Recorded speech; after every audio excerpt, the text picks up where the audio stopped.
नमस्ते। इस वीडियो में मैं आपको बताऊंगा सक्सेसफुल इन्वेस्टर और अनसक्सेसफुल इन्वेस्टर के बीच में 5 अंतर, और अगली वीडियो में 5 अंतर और बताऊंगा। अभी के लिए 5 अंतर बताने जा रहा हूं, चलिए देखते हैं। हम लोग देखेंगे अनसक्सेसफुल इन्वेस्टर और सक्सेसफुल इन्वेस्टर के बीच में अंतर। पहला अंतर है दोस्तों, फोकस ऑन क्वांटिटी।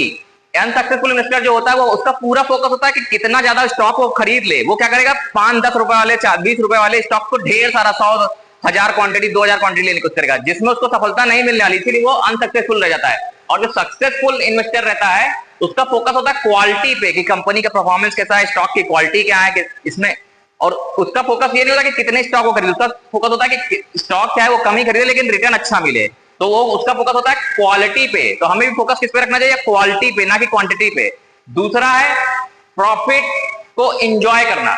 अनसक्सेसफुल जो इन्वेस्टर होता है उसका इन्वेस्टमेंट में थोड़ा सा प्रॉफिट बनेगा ना, तो वो क्या करेगा, मान ली 10-20 हजार बन गया तो उसको पूरा एंजॉय कर लेगा, पूरा खत्म कर देगा इन्हें की। और जो सक्सेसफुल इन्वेस्टर होता है वो क्या करता है, वो क्या करेगा, प्रॉफिट को री इन्वेस्ट करेगा। हमेशा वो क्या करेगा, जो पैसा 10-20 हजार 50 हजार जो बना है उसको और लगाएगा, और ताकि री इन्वेस्ट करके उसमें और ज्यादा रिटर्न निकाले, पावर ऑफ कंपाउंडिंग का इस्तेमाल करे।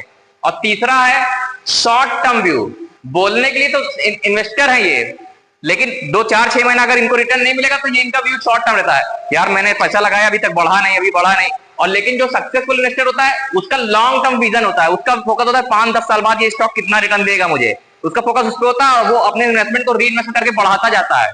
और इनका व्यू शॉर्ट टर्म होने के कारण, नेगेटिविटी होने के कारण ये अपने इन्वेस्टमेंट को बढ़ा भी नहीं पाते, जिसके इनको बड़ी ग्रोथ नहीं मिल पाती फ्यूचर में।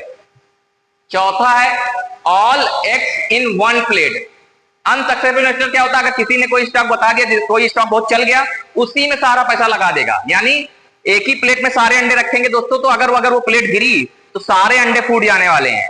तो अनसक्सेसफुल इन्वेस्टर की कोशिश, और क्या करता है, एक ही प्लेट में सारे अंडे रखता है, जिसके अगर मान लीजिए वो स्टॉक नहीं चला, किसी कारण से रिटर्न नहीं दिया, 1-2 स्टॉक में उसने जो लगाए हैं, तो वो मार्केट को बुरा भला कहेगा। लेकिन जो सक्सेसफुल इन्वेस्टर होता है वो क्या करता है, डाइवर्सिफिकेशन इन स्टॉक। उसका फोकस होता है डाइवर्सिफिकेशन में, वो एक प्लेट में सारे अंडे नहीं रखता है। वो क्या करता है, आईटी सेक्टर के कुछ टॉप स्टॉक ले लेगा, कुछ एफएमसीजी के, कुछ एनर्जी सेक्टर के, कुछ केमिकल, कुछ फार्मा सेक्टर के। वो मतलब अपने स्टॉक को डाइवर्सिफाइड अच्छे टॉप 50 स्टॉक पे करके रखता है, बढ़िया स्टॉक रखेगा वो, हर सेक्टर के बढ़िया स्टॉक। तो अपने पोर्टफोलियो को डाइवर्सिफाइड करेगा, कुछ हिस्सा म्यूचुअल फंड में, कुछ हिस्सा एटीएफ में, कुछ हिस्सा जो आपका जो है एसआईपी वगैरह करे, कुछ हिस्सा गोल्ड में लगाएगा, यानी पूरी तरह से इसको डाइवर्सिफाइड करेगा ताकि उसके पोर्टफोलियो में ज्यादा फर्क ना पड़े।